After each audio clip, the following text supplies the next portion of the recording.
আজ সারা ভারতবর্ষের মানুষ দেখছে বাংলার কি দুর্গতি, নারীদের উপর চলছে কি অত্যাচার। শুধু ছাপাই গাইছে, ওটা ওদের পারিবারিক ঘটনা। আপনারা নিশ্চয়ই দেখেছেন নারীকে উলঙ্গিনী করে কিভাবে রাস্তার পরে ফেলে রেখে মারপিট এমন ভাবে করেছে, এবং তাতে নাম আসছে তৃণমূলের নেতা নেত্রীদের। যেখানে সেখানে যা ইচ্ছা তাই করছে, নারী নির্যাতন হচ্ছে না এমন একটা দিন আমরা দেখছি না। উলঙ্গিনী করে পেটানো হচ্ছে, ক্লাবে ডেকে নিয়ে বিচার ব্যবস্থার জন্য সেখানে পেটানো হচ্ছে। এই যে যেটা চলছে সবাই দেখছেন মিডিয়াতে, কিন্তু একজন দেখছেন না। তাকে জিজ্ঞাসা যখন করা হয়েছে তিনি বলছেন, না তো আমি তো কিছু দেখিনি, আমি তো কিছু শুনিনি। তাতে কি যায় আসে, ওর নিজের ওপিনিয়ন বলেছে। আপনি কি সমর্থন করেন? আমি এসব দেখিনি, শুনিনি। আমি প্লিজ আমি একটা কথা বলি, আপনি কোন চ্যানেলে আমি একটা কথা বলি, এসব কোয়েশ্চেন আশা করি এখানে করবেন না। আমি সুন্দর বলতে লজ্জাও করে না। বলতে পারতেন, হ্যাঁ প্রশাসনকে বলেছি উচ্চ পর্যায়ের তদন্ত করে যেন এর প্রত্যেকের বিচার করা হয়। না, উনি দেখেননি। উনি যদি না দেখেন পুলিশ মন্ত্রী, রাজ্যের মুখ্যমন্ত্রী, তাহলে প্রশাসন তারা তো দেখবেই না, তারা দুটো চোখ বন্ধ করে থাকবে। তাই আমার গান,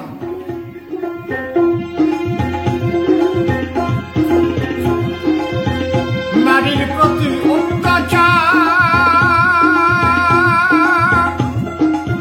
প্রতিদিন খবরে প্রচার, নারীর প্রতি অত্যাচার প্রতিদিন খবরে প্রচার। দিদিমণি বলছে আমি কিছু জানি না, দিদিমণি বলছে আমি কিছু জানি না। বাংলায় এমন মুখ্যমন্ত্রী আমরা চাই না, বাংলায় এমন মুখ্যমন্ত্রী আমরা চাই না।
এরা মা বোনদেরও ছাড়ছে না, ছাড়ছে না।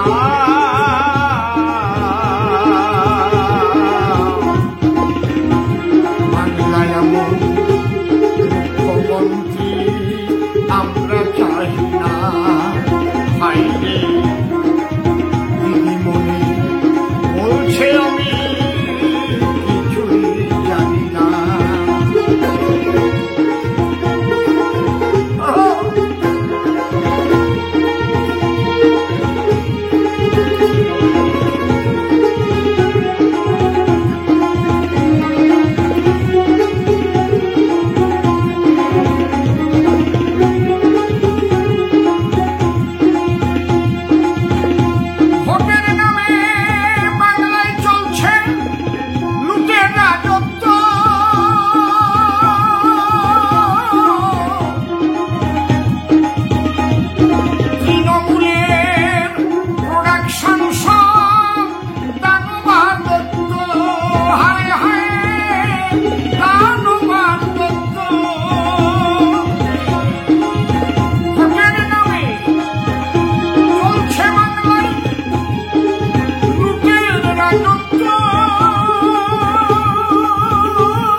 বাংলার প্রশাসন সব দিন কানা, বাংলার প্রশাসন সব দিন কানা।